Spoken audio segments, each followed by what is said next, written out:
Oi gente, tudo bem com vocês? Eu sou a Bruna e esse é o Negras Escrituras, um canal literário dedicado à autoria negra. Nesse vídeo a gente vai conversar sobre esse livro aqui, Tornar-se Negro, da Neuza Santos Souza. Esse livro faz parte de uma pesquisa acadêmica da Neuza, que foi uma grande intelectual do movimento negro unificado lá do século passado. Ela produziu esse texto nos anos 80, faz parte de uma pesquisa acadêmica, mas que ela vai refletir sobre os impactos na nossa subjetividade da estrutura racista. Não à toa o Fanon está aqui exposto porque a Neuza dialoga muito fortemente com o Fanon. Ela traz para o texto toda a influência que os livros do Fanon, Peles Negras, Máscaras Brancas e Os Condenados da Terra trazem na escrita dela. É um livro que vai trazer uma nova perspectiva sobre a psicanálise brasileira também, porque a Neuza ela fez toda uma luta antimanicomial, ela trouxe toda uma reflexão em relação à psicanálise brasileira, ela foi uma grande pioneira também, mas no texto ela vai focar muito sobre a subjetividade dos sujeitos negros em relação a todas as formas de racismo que existe na sociedade brasileira. Então, para a gente começar essa resenha, ela traz para a gente toda uma reflexão de que forma, né, é organizado na sociedade brasileira esse racismo. Ela vai, assim como vários militantes do movimento negro do século passado, denunciar a estrutura da democracia racial, de que ela tenta apagar, ela tenta esconder o racismo que existe na sociedade brasileira. Nos primeiros capítulos, ela vai percorrendo toda uma discussão para desmistificar a democracia racial. O ponto ápice desse texto é que ela vai fazer uma reflexão de que, nessa sociedade embranquecida, o negro vai buscar ascender socialmente para ele ser aceito enquanto humanidade. Essa busca pela ascensão social é uma busca do sujeito negro de tornar-se humano. E esse tornar-se humano vai passar pela perspectiva branca, por esse embranquecimento. Ela vai nos mostrar, através da narrativa de seus interlocutores, de que é muito difícil para o negro em ascensão conseguir desvincular-se de todo esse ideal branco. Porque ela vai nos dizer que toda a parte de ideal de ego, toda a idealização do que é ser humano para a sociedade no geral, está nesse paradigma branco, nessa brancura, nesse simbolismo do branco. Então, através das falas dos seus interlocutores, ela vai demonstrar como esses sujeitos negros em ascensão social vão sempre buscar aproximar-se dos brancos, aproximar-se simbolicamente. Qual é o efeito, qual é a consequência para a subjetividade dos negros quando eles buscam isso? É um destituir-se de si mesmo, é um apagar de sua identidade, é um fechar os olhos para todo o seu passado. E ela vai tratar isso ao longo do texto, de quão cruel é para os sujeitos negros que estão nessa ascensão social buscarem essa identificação, não serem aceitos como brancos pela sociedade, porque eles não são vistos como brancos, e destituir de si mesmos.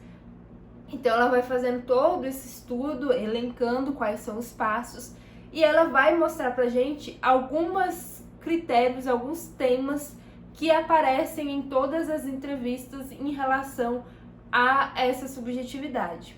Como ela vai mostrar isso pra gente? Por exemplo, como os sujeitos negros enxergam o seu corpo. Aí ela vai trazer o relato de mulheres e homens que vão falar que tinham vergonha do seu corpo, que não conseguiam aceitar o corpo tal como eles tinham.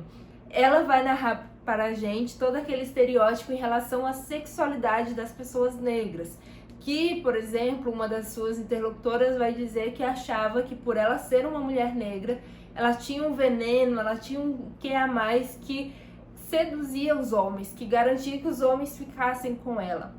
Outra forma, um outro interlocutor negro vai dizer que era muito pesado o fardo de enxergavam ele como uma grande máquina da sexualidade, como que tinha mais poder na cama e tudo mais. Então ela vai mostrando toda essa reflexão.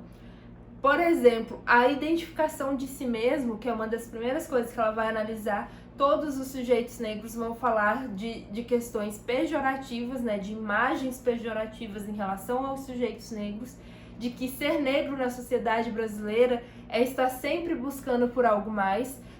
Né? Qual é o peso dessa ascensão? É que esse sujeito negro ele tem que fazer 2 vezes mais que os sujeitos brancos para garantir essa sua ascensão.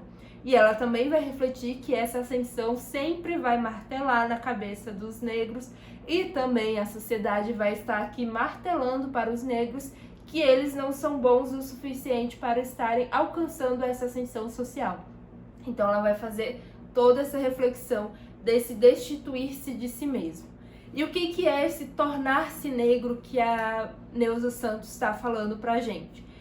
O tornar-se negro, ele é para além da gente reconhecer toda essa estrutura, né? Que o primeiro passo é reconhecer toda essa estrutura racista que coloca os sujeitos negros num lugar de subalternidade, que retira o sujeito negro de sua própria identidade, que afasta ele de imaginários, de perspectivas negras, que faz com que os sujeitos negros almejem alcançar o ideal de humanidade, que é o ideal da branquitude. Além disso tudo, o tornar-se negro envolve um recuperar do passado, uma atuação de fato para um resgate da memória histórica e política dos sujeitos negros.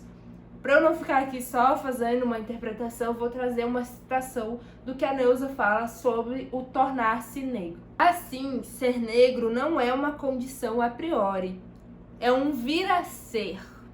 Ser negro é tornar-se negro. Tornar-se negro, portanto, ou consumir-se em esforços por cumprir o veredito impossível, desejo do outro, de vir a ser branco. São as alternativas genéricas que se colocam ao negro brasileiro que responde positivamente ao apelo da ascensão social. A possibilidade de construir uma identidade negra, tarefa eminentemente política, exige como condição imprescindível a contestação do modelo advindo das figuras primeiras, pais ou substitutos, que lhes ensinam a ser uma caricatura do branco. Rompendo com esse modelo, o negro reorganiza as condições de possibilidade que lhe permitirão ter um rosto próprio. A outra alternativa, possibilidade impossível em última instância, frágil utopia que reduz o negro a ser modelar segundo o figurino branco. É assim que a Neuza vai terminar o texto pra gente, apresentando o que é se tornar-se negro, quais são os efeitos e quais são as escolhas para os sujeitos negros dentro de uma sociedade totalmente embranquecida, totalmente hierarquizada, quais são as possibilidades de escolhas para esses sujeitos e quais são os efeitos disso na sua subjetividade. Essa versão, que é a versão do ano passado, de 2021, traz ao final alguns anexos que nos ajudam a compreender os argumentos da Neuza, quais são as influências da psicanálise que faz parte do pensamento dela. Eu recomendo bastante para quem tem a versão antiga adquirir essa versão para ter acesso a esses anexos que nos ajudam a compreender um pouco dos argumentos da Neuza. De toda forma, esse é um livro dos clássicos do movimento negro brasileiro, é um livro clássico da intelectualidade negra brasileira que faz uma reflexão e um diálogo direto com Peles Negras, Máscaras Brancas. Essa é a minha dica de hoje, minha indicação para que todas as pessoas que estão acompanhando aqui o Negras Escrituras possam ler e ter acesso ao livro da Neuza, Tornar-se Negro. Eu aguardo vocês no próximo vídeo aqui do Negras Escrituras. Tchau!